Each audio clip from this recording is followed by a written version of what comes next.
Queridos irmãos, boa noite. Sejam todos bem-vindos.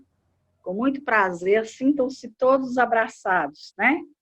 De longe, nós temos ainda essa sintonia dos irmãos do Grupo Espírita Maria Francisca Rocha.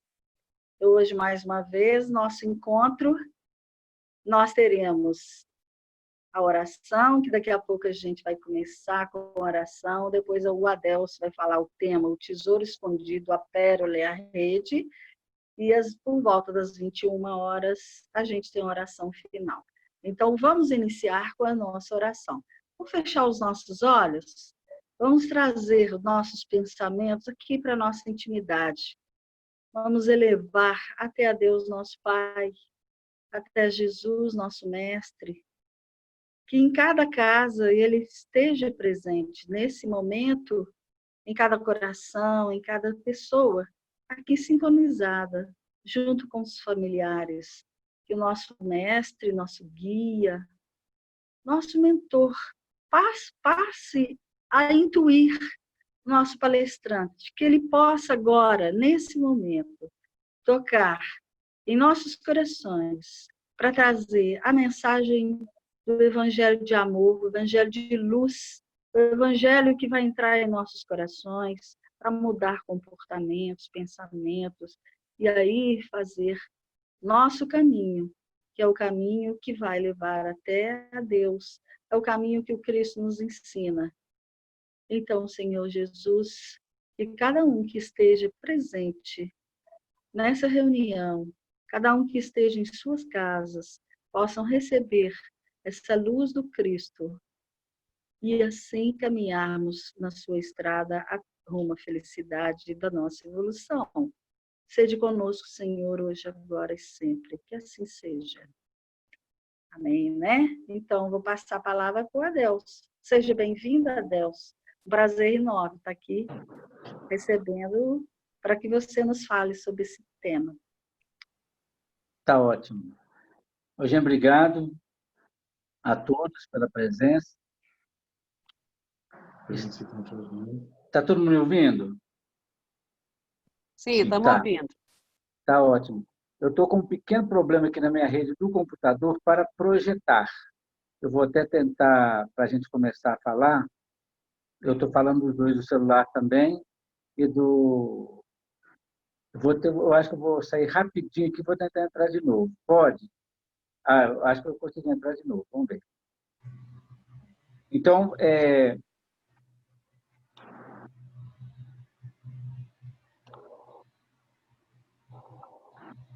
todo mundo está vendo a apresentação? Sim. Sim. Beleza. Abriu. Então, vamos lá. O tesouro escondido, a pérola, a rede. É interessante, todas as vezes que a gente fala do Evangelho, entender a grande eloquência de Jesus Cristo. Toda vez que a gente fala eloquência, a gente entende ou pensa que é um discurso bem feito, bem elaborado. Mas o fulano é eloquente, fez um discurso eloquente, fez uma palestra eloquente, né? Mas a gente entende, depois das leituras da doutrina espírita, em especial o ensinamento do Pascal Espírito, né, o Blaise Pascal, ele diz que eloquência, eu vou traduzir, né, de forma mais simples do que ele fala, mas é mais ou menos assim: eloquência é dizer a coisa certa, de modo certo, na hora certa, para a pessoa certa. É isso que é eloquência. E Jesus fez isso com perfeição. Para os levitas, ele falava de lei. Para as pessoas que trabalhavam no templo, os fariseus e os saduceus, ele falava do templo. Para os seguidores da lei mosaica, ele falava do Velho Testamento. Para os agricultores, ele falava de joio, de trigo, de um campo. Para falar aos pescadores, ele falava de rede, falava de mar, né?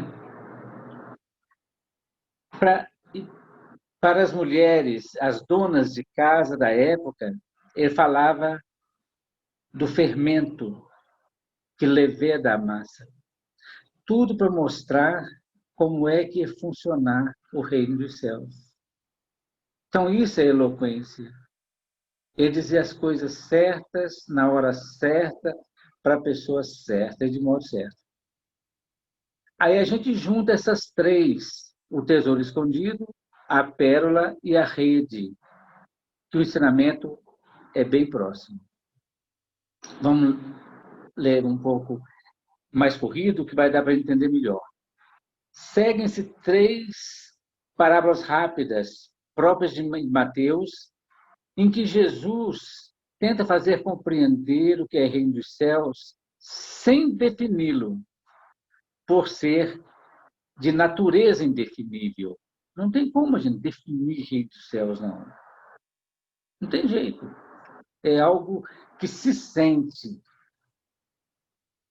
Como diz a própria doutrina espírita, quando Kardec pergunta assim, nós vamos entender Deus em sua plenitude, grosseiramente falando? Aí o Espírito responde, não, para isso falta sentido. É muito... Os Espíritos respondem para Kardec, que você tem que sentir Deus, definir o que Deus é a inteligência suprema, a causa que mata todas as coisas, é uma definição intelectual. Mas a gente precisa compreender no âmago do nosso coração. Então, o reino dos céus não é uma coisa definível, mas sentível, se a gente pode dizer essa expressão. Faz três comparações similares para que possa ser bem percebido, porque tem evolução capaz de compreendê-los e para que sirva de tema de meditação para o povo que não o consegue. Nem todo mundo conseguia compreender as palavras de Jesus. Os próprios apóstolos, diversas vezes, eles não entenderam, porque Jesus tinha que traduzir as coisas do mundo alto espiritual com as comparações da matéria grosseira. O tesouro escondido. O reino dos céus, é em Mateus 13, 44, 53. O reino dos céus é semelhante a um tesouro que, oculto no campo, foi achado por um homem, que o escondeu. E, levado por sua alegria, foi vender tudo o que possuía e comprou aquele campo. O reino dos céus é também semelhante a um negociante que buscava boas pérolas. E, tendo achado uma de grande valor, foi vender tudo que possuía e a comprou. Finalmente, o reino dos céus é semelhante a uma rede que foi lançada ao mar e apanhou peixes de toda espécie. Depois de cheia, os pescadores a puxaram para a praia e, sentados, colocaram os bons nas vasilhas, mas jogaram fora os ruins. Assim será no fim do ciclo. Sairão os mensageiros e separarão os maus do meio dos justos, e os lançarão na fornalha de fogo, e ali haverá choro e ranger de dentes. E ele pergunta, entendeste todas estas coisas? Responderam, entendemos. Então acrescentou, por isso, todo escriba experimentado no reino dos céus é semelhante a um pai de família que, do seu tesouro, tira boas coisas, novas e velhas. Tendo Jesus concluiu essas parábolas, partiu dali. Primeira comparação. Um homem descobre um tesouro no campo que ele não lhe pertence. Naquela época era muito comum os tesouros, eles guardavam moedas de ouro, prata, bronze, né? Para evitar furto, eles acabam enterrando aquilo, né? E quando ocorria a morte do dono, ali ficava enterrado até que alguém o encontrasse. Tito, o Tito imperador, descobriu numerosos desses tesouros após a tomada de Jerusalém. Quando o imperador Tito Flávio Vespasiano tomou Jerusalém, ele encontrou uma série de tesouros que as pessoas acabavam escondendo. Eles não colocavam nas mãos dos banqueiros e acabavam, então, guardando aquele tesouro para o momento propício. E muitas vezes as pessoas não sabiam da família, não encontravam aquele tesouro. Naquela época, muitos tinham a mania de procurar tesouros enterrados. O homem que descobre o tesouro tem, inicialmente, uma alegria irreprimível, que o faz sair apressado para vender tudo que possui, móveis, roupas, pratos, etc. E, com tudo isso apurado, vai lá tentar comprar aquele terreno. A passagem é muito boa, né? A gente vende tudo para buscar o reino dos céus, para adquirir o reino dos céus. Quanto à moralidade desse ato, não chega a ser roubo do antigo dono do terreno, mas de qualquer forma não parece muito honesto, porque a pessoa vai lá cavando o terreno dos outros e acaba encontrando. Só que ninguém sabia do tesouro. Naquela época, então, não era crime fazer isso, não. Então, todo mundo saía procurando. Que nem o pessoal busca aí o tesouro dos piratas, que as coisas todas ainda, né? O que interessa a lição da parábola é o fato de haver alguém descoberto algo precioso que compensa vender tudo o que possui para adquirir, com qualquer sacrifício, o tesouro descoberto. Isso vai acontecer exatamente quando nós descobrirmos em nós a essência do reino dos céus, esse tesouro que está escondido no nosso coração sagrado, nós vamos deixar tudo mais para conquistar de modo definitivo esse reino, esse tesouro. A interpretação comum é de que o tesouro representa o conhecimento, a doutrina cristã. Isso, do ponto de vista exegético, esse tesouro que se descobre é a doutrina cristã. O reino dos céus, o céu, outro mundo, aquele céu em que as almas ficam por todo o resto da sua eternidade. E para tocar harpas, né, os anjinhos todos tocando harpa, né, lá no céu. Era uma ideia que se tinha. Um reino dos céus parado. Imagina a eternidade sem fazer nada. E não é isso.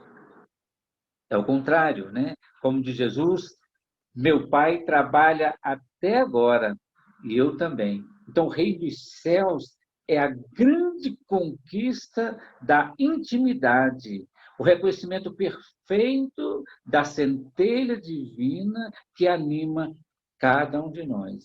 É o encontro nosso, do nosso ego, nossa personalidade, com o eu profundo, onde está o Cristo cósmico em mim. Segunda comparação, trata-se de um comerciante de pérolas que procura, viajando, belos espécimes. Encontrando um de alto valor, vende tudo o que possui para adquiri-la. A comparação é bem parecida, né? A terceira comparação, a rede de pescar. Rede de artesão. Uma ponta ficava presa na praia e saía um barco até o final da corda. Aí começa a lançar a rede em semicírculo. Nesse arrastão, vêm todas as espécies de peixe, bons e ruins, grandes e pequenos. Ao chegar a rede à praia, os pescadores sentam-se na areia, colocando os bons em um vaso com água, de modo que o peixe permanece vivo e os outros eram restituídos ao mar. Ô, gente, olha que legal. Na nossa existência, na nossa entrada na dualidade, no mundo das formas, nós vamos colhendo em nós toda uma série de experiências, horas boas, horas não tão boas. E a gente, então, agora que está chegando o momento de pegar essa rede de arrastão em nós, vamos separar os peixes bons, vamos chamar assim, que estão prontos para serem comercializados ou distribuídos, daqueles que ainda não estão prontos. Nós vamos separar em nós os bodes das ovelhas. Nós vamos separar em nós o joio do trigo. A comparação da rede é perfeita. Em nossas existências, a gente vai amealhando em nós uma série de experiências que nós vamos trabalhar. A gente vai falar assim, poxa, isso me serve, isso não me serve mais. Isso está bom, isso não está tão bom. Aí eu vou começar a fazer essa separação. Vem a seguir a última comparação com o fim do ciclo, quando os mensageiros, isto é, anjos, né, separarão os maus dos justos, os maus para a fornalha do fogo, purificador do sofrimento, e os bons, Jesus não diz para onde eles irão, porque vai depender de cada um, né?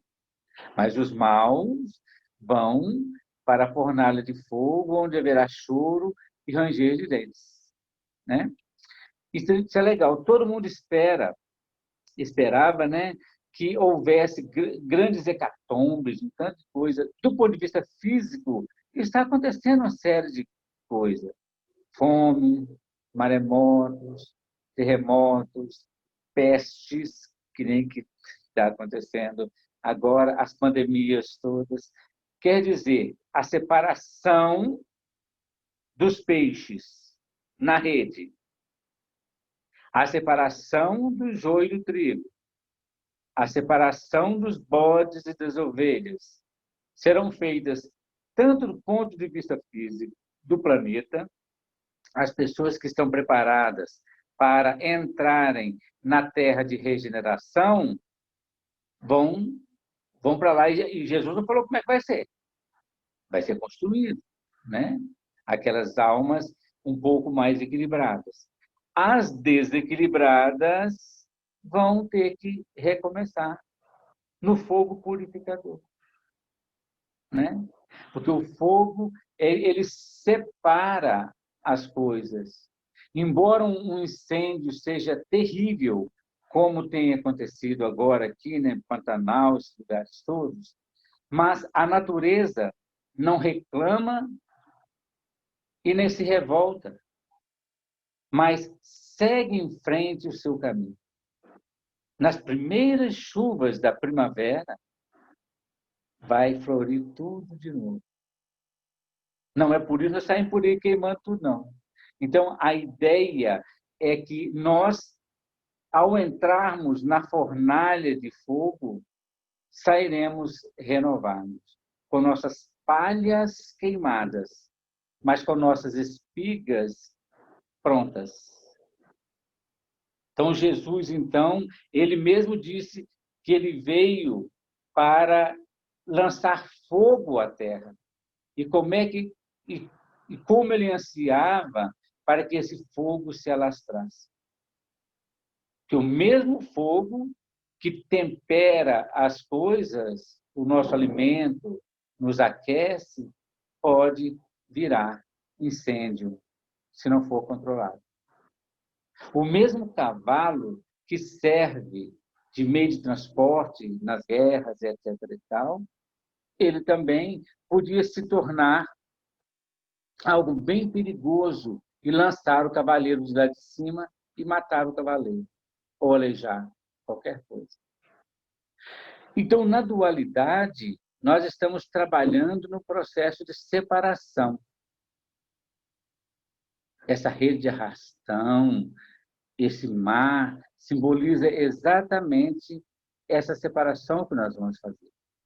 Jesus pergunta se os discípulos entenderam e, recebendo a resposta afirmativa, conclui: por isso, todo estudioso experimentado do reino dos céus, ou seja, aquele estudante sábio que conquistou pelo estudo, meditação, a experiência pessoal do reino dos céus, é semelhante a um pai de família que tira do seu tesouro coisas novas e coisas velhas.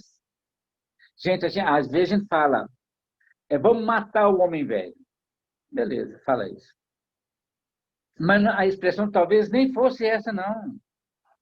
Porque nós vamos tirar o homem novo de todas as muitas experiências do ontem, do homem velho. A ideia, não é parábola, não. A história de Esaú e Jacó registra muito bem esse processo. É como se Rebeca guardasse no seu ventre o céu, e os dois brigavam ali dentro, Esaú e Jacó. Brigavam no ventre de Rebeca. Eles, então, saíram, né? Era para nascer primeiro Jacó, mas Esaú saiu primeiro e Jacó nasceu grudado no calcanhar de Jacó. Assim, a história é essa, né? Então, o nome Rebeca, que significa conciliadora, ela veio exatamente para fazer essa diferença. Porque, embora fossem gêmeos, um nasceu antes, Esaú, mas era Jacó que precisava ser o primogênito. E eles enganaram Isaac, né? O Isaac acabou celebrando como primogênito, abençoando Esaú. Jacó, então, ficou muito triste e acabou brigando. Depois, com o passar dos tempos, Jacó recupera a sua primogenitura. É uma história muito bonita, que significa para nós exatamente, mesmo que sejam gêmeos, o homem velho vai ceder lugar ao homem novo. É a representação simbólica de Esaú e Jacó no ventre de Rebeca. Por isso, todo estudioso, isso aqui eu vou ler de novo, porque é muito. Vai para frente aqui, ó. Todo estudioso experimentado no reino dos céus, ou seja, aquele estudante sábio que conquistou pelo estudo, a meditação, a experiência pessoal do reino dos céus, é semelhante a um pai de família que tira do seu tesouro coisas novas e coisas velhas. Igual agora nós estamos aprendendo em todos os nossos estudos de autoconhecimento, dentro da doutrina espírita, que nós não temos que brigar com nossas sombras. Pelo contrário, nós temos que reconciliar, requalificando as energias desqualificadas do ontem. Isso é reconciliar com seu inimigo enquanto está a caminho com ele. Então, nós vamos retirar desse tesouro coisas novas e coisas velhas, sendo pai de família, isto é, um espírito experiente. Um espírito que atinge a automestria. O reino dos céus não é um lugar geográfico, só conquistado após o desencarne, mas sim um estado de alma, um encontro místico com a consciência cósmica, ou melhor, a unificação do Cristo interno com o eu profundo. É o que nós estamos buscando. No nosso estudo de autoconhecimento, as pessoas que têm seguido, nós temos que pegar esse nosso ego personalístico, né, da nossa personagem, e fazer a junção via intuição com a nossa individualidade. Com isso, nós vamos fazer um movimento perfeito de unir cérebro e coração num processo equilibrado. Quando nós falamos aqui atrás, a pessoa que estuda mesmo, né, é aquela pessoa que busca essa sabedoria, esse estudo mais profundo, esse mergulho. Daí a ideia de nós termos que mergulhar em nós. Nós vamos ver adiante aqui a perfeição que é a junção desses três temas: o tesouro escondido, a pérola e a rede no mar. Beleza. Jesus jamais definiu nem descreveu essa realização, porque, na realidade, ela é por si mesma indefinível e indestrutível. Gente, nós já temos o Rei dos Céus dentro de nós. Há muito tempo. A centelha divina já possui isso. Nós só nos limitamos. Está faltando a gente acordar para essa realidade. Repito, não é algo para ser definido, mas ser sentido na nossa intimidade.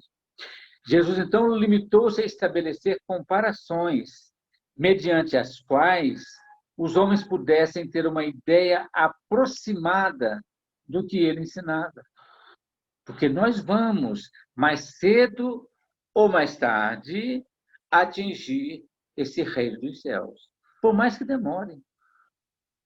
Como diz Paulo de Tarso na carta aos Efésios, ele fala que o destino do homem é atingir a estatura de varão perfeito.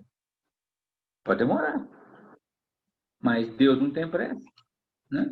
A gente que vai ficando para trás, um dia a gente tem que avançar, né?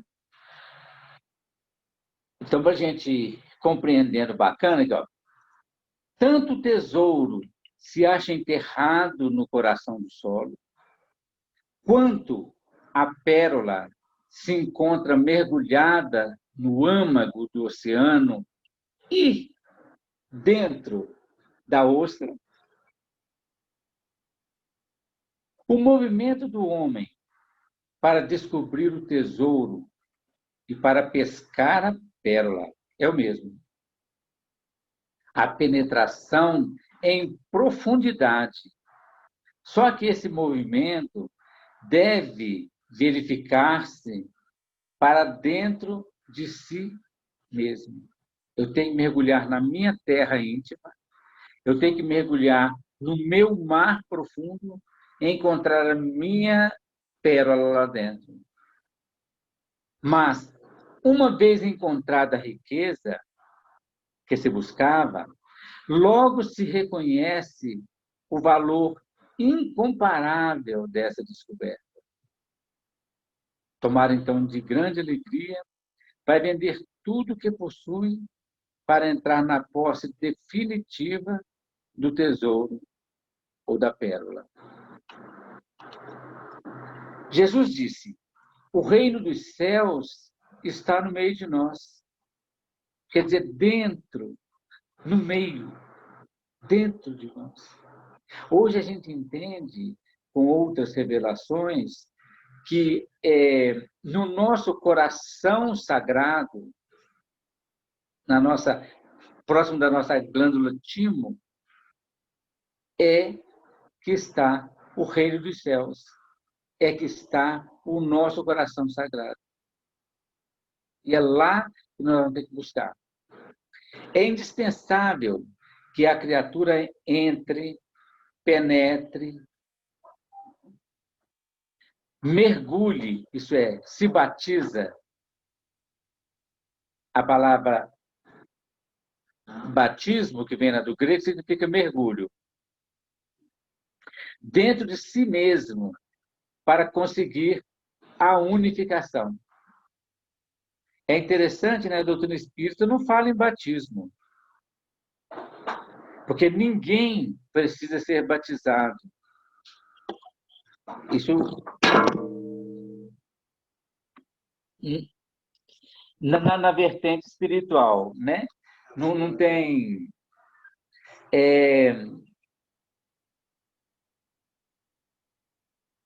Nós fomos batizados... A comparação para a doutrina espírita, nós fomos batizados quando nós adentramos no reino da razão. Esse é o batismo. Né? A gente não precisa mais agora mergulhar em nós mesmos, é o que nós temos que fazer. Então, para entrar no reino dos céus, é necessário que o homem entre em si mesmo, e aí dentro tenha o sublime encontro, o Pai que habita dentro de vós, no secreto. Na oração do Pai Nosso, Jesus fala isso, né? E se unifique ao Cristo cósmico. Quando a gente for orar, Jesus fala assim: entre no seu quarto, feche a porta e ore ao seu Pai que está em segredo. Seu Pai que vê no secreto, te recompensará. Então, entrar em nós é muito difícil. Agora nós estamos fazendo essa limpeza. Agora nós estamos buscando esse encontro, que não é uma coisa assim tão fácil, mas também não é uma coisa impossível, senão Jesus não tinha deixado com a gente, né? A descoberta dessa verdade, ou melhor, a experiência dessa realidade é o maior tesouro que o encarnado pode conquistar na Terra. Daí a preciosa, escrevi errado, comparação dessas parábolas. A gente vai ter que garimpar em nós enquanto nós estamos na experiência terrena. Não tem que esperar um processo de sublimação ou de reencarnação. A gente pode e deve rever isso a cada momento, nascer a cada dia.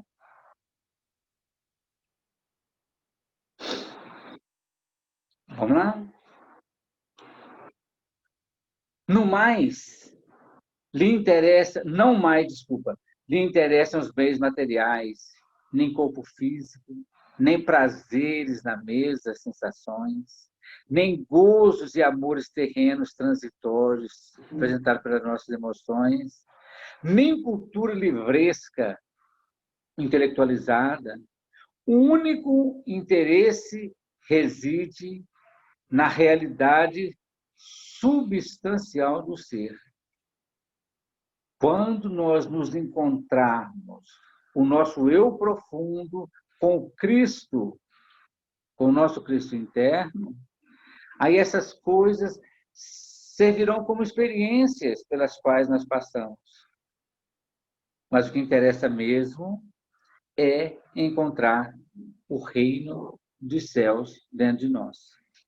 Para isso, nós vamos passando por muitas experiências de peixes bons, de peixes não tão bons, de lançar rede, de pescar isso, de pegar isso, pegar aquilo, separar. Né? É o que nós estamos fazendo agora. Entretanto, muito bom, pode ocorrer o perigo de comprar gato por lebre. Julgar-se, olha, isso é muito legal, que se encontrou a verdade quando apenas se trata de mais uma ilusão. Gente, a definição mais bacana de ilusão é colocar aquilo que é real como irreal, ou colocar aquilo que é irreal como real. Essa é a base da ilusão. Daí a necessidade de mais uma parábola, a fim de que esclarecer que é indispensável uma triagem. Porque a gente pode lá procurar um tesouro e falar, poxa, achei um tanto de ouro. Não, é tudo latão. Então não é tesouro. Como diz a doutrina espírita muito bem, há pessoas, no Evangelho do Espiritismo, há pessoas aqui na Terra que têm o verniz da civilidade, mas que, quando é arranhado, aparece o latão lá no fundo, do Evangelho do Espiritismo. Então, a gente tem que fazer essa triagem, para saber o que é tesouro de verdade e o que não é. Né? A fim de fazer essa triagem, uma escolha criteriosa, guardando-se o que é bom e lançando fora aquilo que não presta. Assim tem a terceira comparação. Compara o reino dos céus a uma rede que apanha toda espécie de peixe. De fato, o homem que busca verdade lança seus tentáculos para tudo que lhe aparece dourado, mas nem tudo que reluz é ouro. Por isso Jesus fala assim, cuidado para que ninguém vos seduza. Tem que cuidar mesmo, cuidar de cada um, cuidar dos pensamentos, né? Então, há necessidade de se discernir aquilo que é bom daquilo que é mal. O pior do melhor.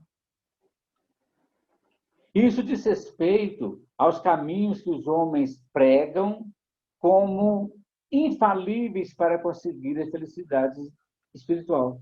Há pessoas que vendem reino dos céus, que vendem lote no reino dos céus, que vendem felicidade. Não tem jeito. Ela é de caráter individual. Né? Ou mais exatamente, um reino dos céus que é externo, agregado a nós de fora, o verniz que torna o móvel mais belo. Esse erro básico, tão comum, pretende que o homem ter de fazer ações exteriores para revestir-se da imortalidade. Esse é o grande engano que a gente pode encontrar. O reino dos céus está dentro de nós, já está lá, só falta descobrir.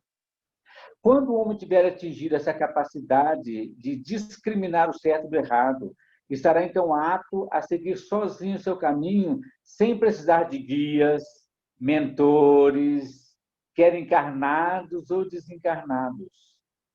Depois vem a palavra clara: assim será o fim do ciclo. Muitos entendem essas palavras como juízo final, final do mundo, né? Não havendo razão para isso, mas trata-se do fim de um ciclo de vida, de um século, de uma geração, de acordo com o sentido etimológico do termo. É o que nós estamos vivendo agora.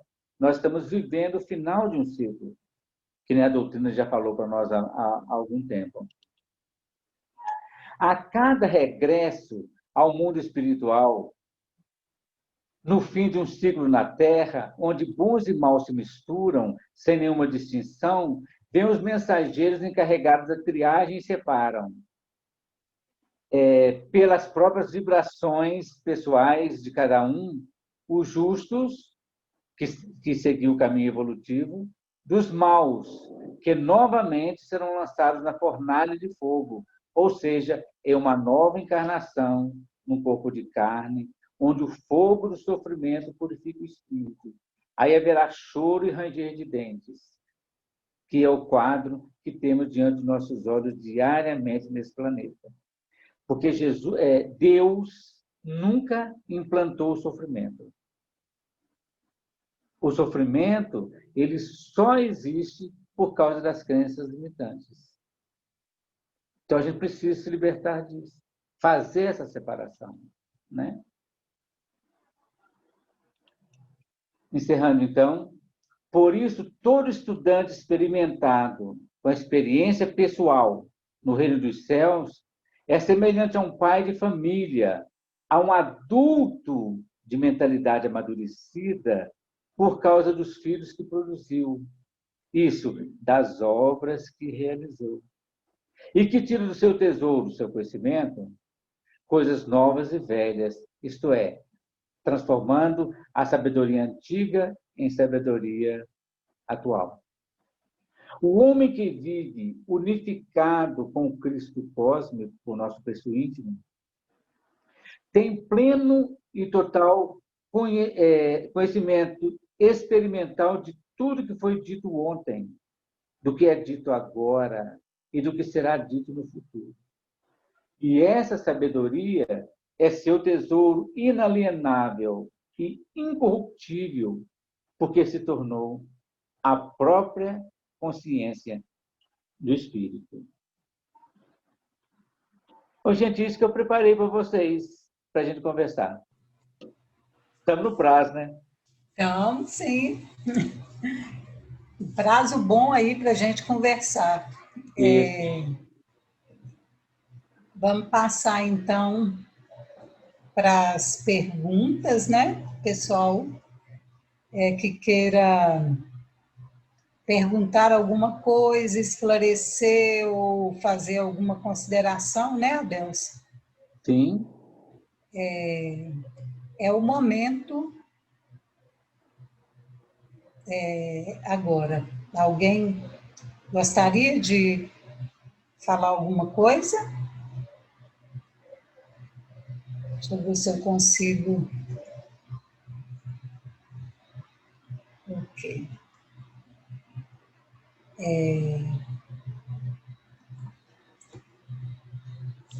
Deixa eu dar uma olhada. Adelson, enquanto o pessoal pensa aí... Eu vou falar, posso? Pode, Vânia. É porque Pode. seu microfone estava fechado, aí eu pensei que você não ia falar. Não. Mas pode falar, sim. Alguém for. Foi muito, muito bacana esse tema de hoje, Adelson. E você vai falando, vai mostrando, eu vou anotando e vou fazendo assim letras grandes. A indefinível maneira que a gente não de falar sobre o reino, né? Que ele é mais sentimento. E que essas comparações que Jesus falou, no caso agora que nós estamos nesse tempo e nesse espaço, depois de tantas reencarnações, retirar esse homem novo, né? Fazer uma separação. Que a gente está vendo que a gente está num processo, hoje, atual, de uma grande separação. Sim. Não quer dizer que quem está ficando é por bom. inteiras, queimadas e até a fumaça da destruição. A polícia suspeita que a derrubada aqui foi para aumentar a área de... Com o microfone aberto. Aline. Muito bem. Então, Adelson, o que eu queria ver? Esse novo tempo que nós estamos passando, e que a gente já sabia que ia ter esse período de renovação, que nós estamos saindo do planeta para um planeta de provas e expiação e para um melhor, né? De regeneração. Então, é um processo de separação mesmo, né? Mas a gente, com doutrina, o tesouro que nós temos é a doutrina espírita. Você falou em vários tesouros aí, essa verdade que nos é revelada nessa consciência dessa nossa essência, né? Eu acho isso importante também. E essa descoberta dessa verdade é aquilo que eu falo. Às vezes a pessoa está numa religião, perfeito. Mas quando a gente tem a doutrina espírita que usa tanta razão quanto conhecimento, traz para nós uma realidade mais palpável do nosso ser. Daquilo, a gente consegue adentrar mais rápido nesse entendimento do Evangelho do Cristo e desses tempos. Então, encontrando essa verdade que a gente tem na doutrina espírita, nesse conhecimento desse caminho, a gente consegue discernir um pouco melhor desse lado bom e lado do mal. Embora ainda, como diz Paulo, ainda não consigo ser boa, porque o processo é lento para essa transformação. Eu sei o bem que eu tenho que fazer, mas ainda estou oscilando. Mas já tenho consciência dessa discriminação entre o certo e o errado. Isso aí.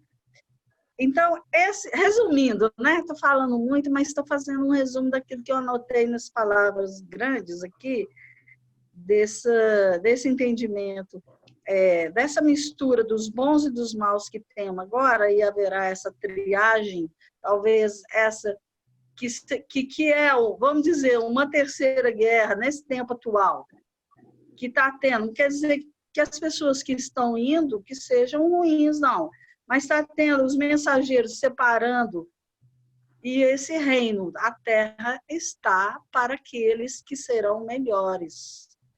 Nesses 200 anos da doutrina espírita, dessa revelação. É mais ou menos isso? A única coisa que a gente tem o cuidado é porque essa verdadeira sabedoria, o reino dos céus, é a doutrina cristã. Cristã. Não é o espiritismo. Na própria doutrina espírita está escrito, os espíritos, o Kardec pergunta, o espiritismo vai salvar a humanidade? Resposta, o espiritismo é um tipo de conhecimento que, se for bem vivido e compreendido, vai levar o homem a ser melhor. Aí o Kardec faz uma outra pergunta, qual que é a melhor religião? Ele não fala o espiritismo. Ele fala, é aquela que fizer o melhor homem de bem. Porque, senão, a gente fecha o conhecimento dentro da doutrina espírita, e a doutrina espírita, como a gente sabe, ela não foi feita para ser religião, foi feita para ser doutrina. Então, esse é o cuidado que tem que ter, porque senão fala assim, a gente é melhor que os umbandistas, do que os shintoístas, do que o islamista, e não é isso. O verdadeiro rei do céu já está dentro de todas as pessoas, até daquele mais ateu do ateu do ateu. Porque se só existe um Deus que é criador, tudo é criatura. E toda criatura jaz nela o germen da perfeição. Certo? Eu acho que é a única coisa que eu penso. Esse conhecimento que a gente tem é o da doutrina espírita, porque tem tanta gente na doutrina espírita que não entende muito bem o que é caridade. Até hoje, apesar de ser falado, né? Muitas pessoas distorcem N conhecimentos, o movimento espírita às vezes fica muito perdido, quer dizer, o espiritismo é uma coisa, o movimento é outra, né? As casas espíritas bem orientadas, mesmo bem orientadas, às vezes não conseguem resolver todos os dilemas. Então, é uma série de coisas que a gente precisa pensar, né? Nós vamos encontrar com a gente mesmo. Quando Jesus falou o seguinte, e haverá um só rebanho e um só pastor, significa haverá uma individualidade que se completou com todas as suas personalidades existenciais. Não é religião formal.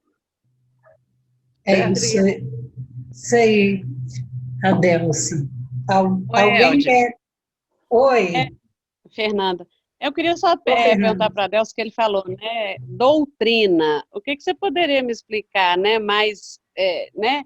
O que seria o significado de doutrina? Doutrina, mesmo. Tá. Doutrina são todas as ideias, é o conjunto de todas as ideias em torno de um dado conhecimento.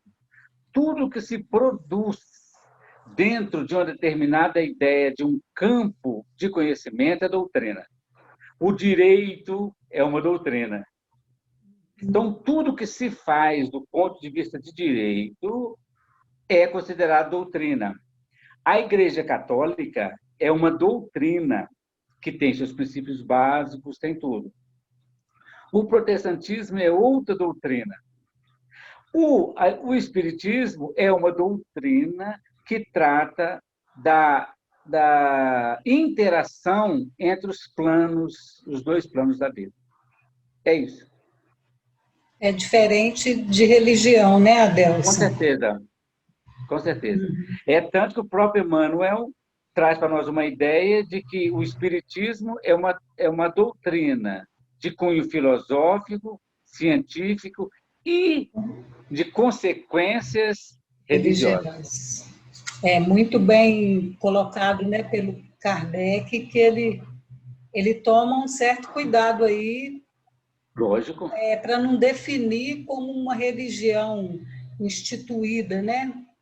Tanto é que o próprio Kardec teve tanto cuidado que quando os espíritos escreveram fora da caridade não há salvação, foi exatamente para contrapor a ideia vigente das religiões de que fora da igreja não tinha salvação.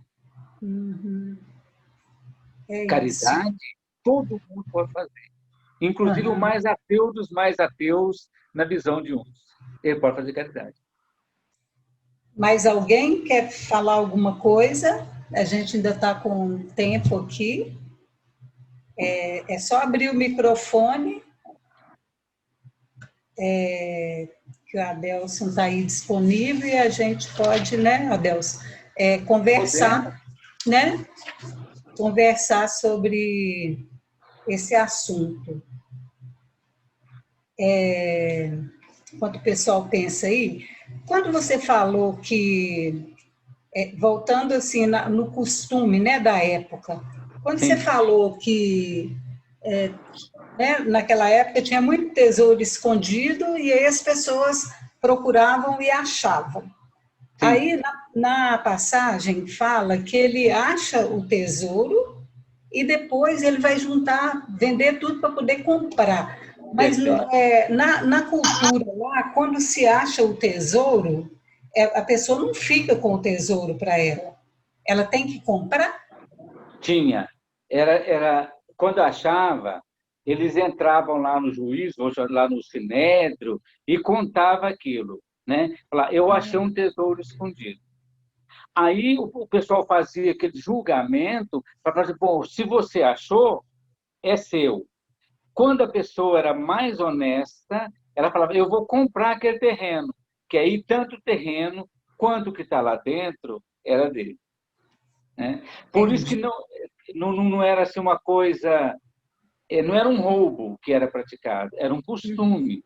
Todo mundo, o pessoal não tinha nada a fazer, saía por aí procurando tesouro em algum lugar, né? Com o fim de enriquecer-se, né? Quando a pessoa acha, se ela vai lá e vende tudo e compra o terreno, fica incontestável.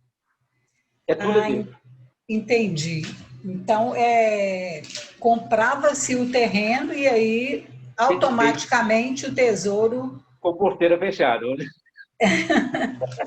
E também, assim, Adelson, com conhecimento das autoridades. Não, com certeza. O terreno passava a ser dele. Né? Tá. Então, é isso. Bacana, né?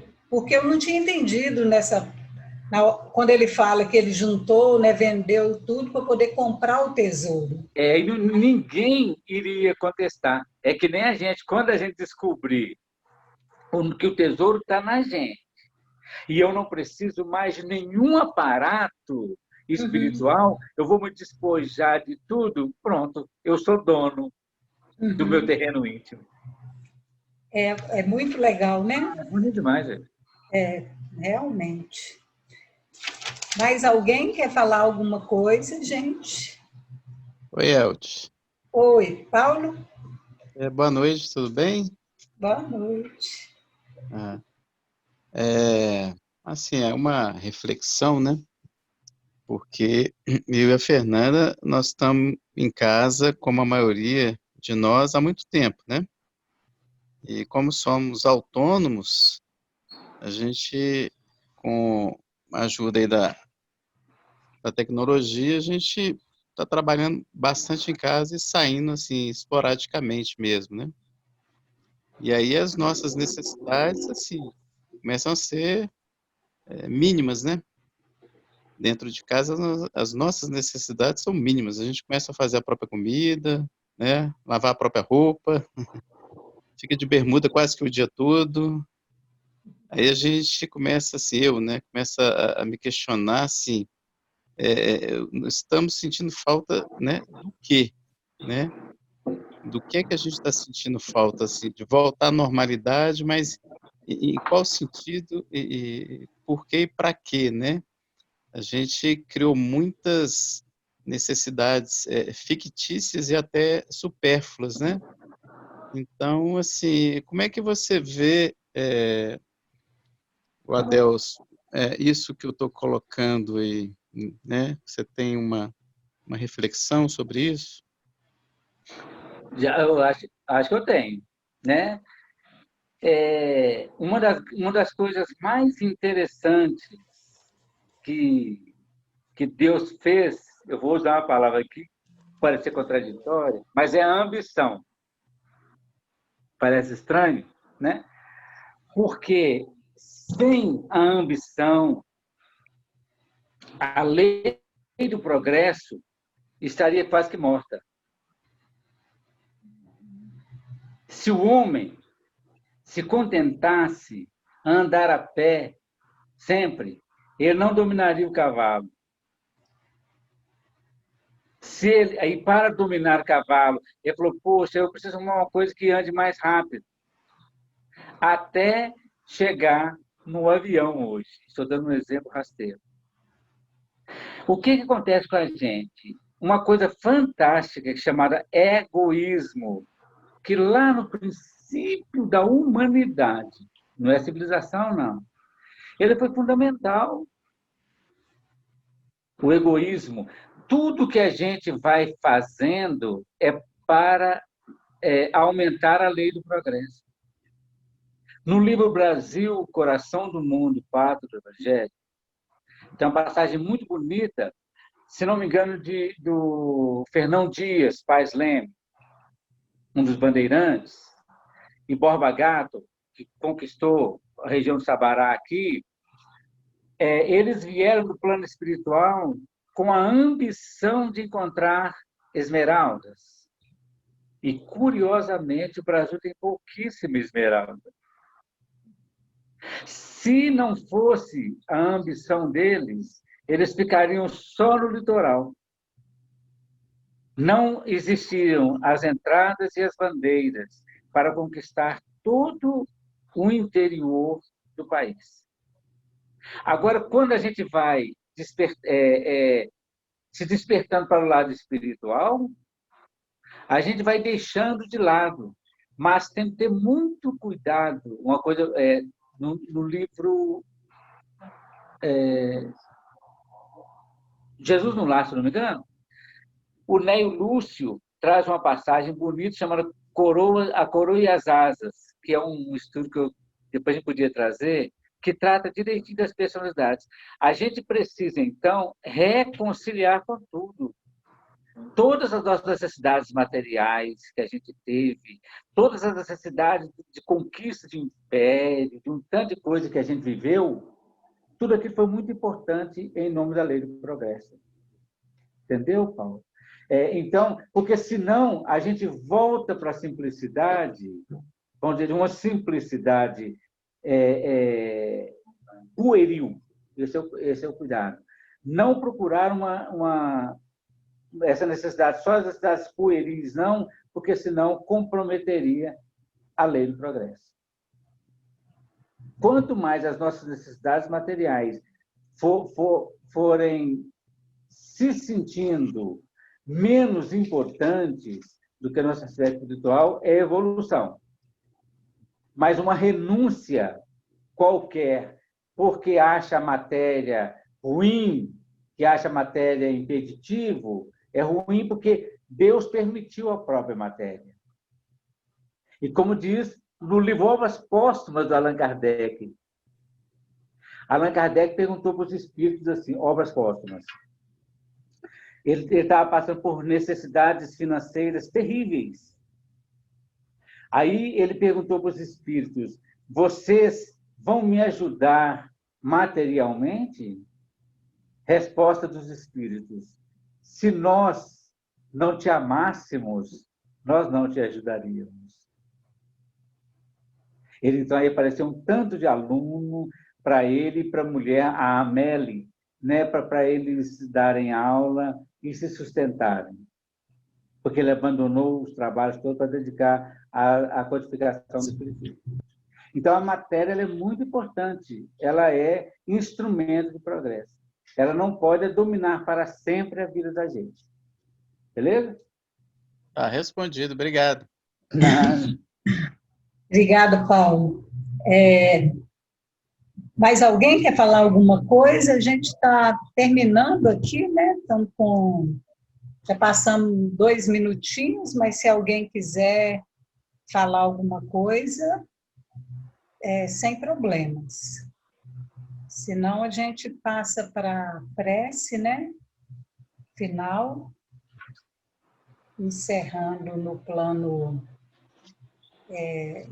físico, né? A reunião.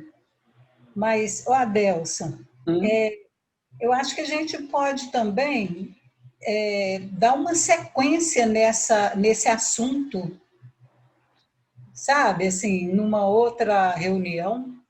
Perfeito, podemos sim. Seria bom, né? Esse tema é muito bacana. Isso mesmo. Então, pessoal, a gente vai encerrando, né, a nossa reunião de hoje. Vamos fazer a nossa prece. Agradecemos muito ao Adelson pela disponibilidade de ajudar a gente aqui, né, na reflexão. Obrigada, viu, Adelson? Nada. Eu que agradeço mesmo. Então, vamos fazer a nossa prece, elevando novamente o nosso pensamento ao plano maior, onde estão as energias mais salutares, agradecendo a Jesus, aos espíritos que coordenam o Grupo Espírita Maria Francisca Rocha, agradecendo a oportunidade de estarmos aqui, mais uma vez, usando o recurso da tecnologia para unirmos em corações, para podermos nos fortalecer cada vez mais, seguindo firmes no caminho que Jesus aponta para todos nós. Que nós possamos orar, vigiar, buscando sempre a possibilidade de discernimento do que é bom e do que não nos serve mais durante a nossa jornada rumo à verdadeira felicidade. Obrigada, Jesus. Esteja conosco hoje, agora e sempre. Que assim seja. Assim seja. A Rosana, só um pouquinho, gente. A Rosana Galo, ela disse que é Jesus no Lar, capítulo 14. 14. Eu vou anotar aqui, que aí você pode até fazer para nós numa outra oportunidade, sim, né, Adelson? Sim. Capítulo a 14. Coroa e as Asas. Sim. Ok, então, gente. Obrigado, valeu então, demais. Obrigada a todo mundo. Boa noite. Até a próxima. Então. Tchau, gente. Boa noite. Adeus. Tchau. Oi.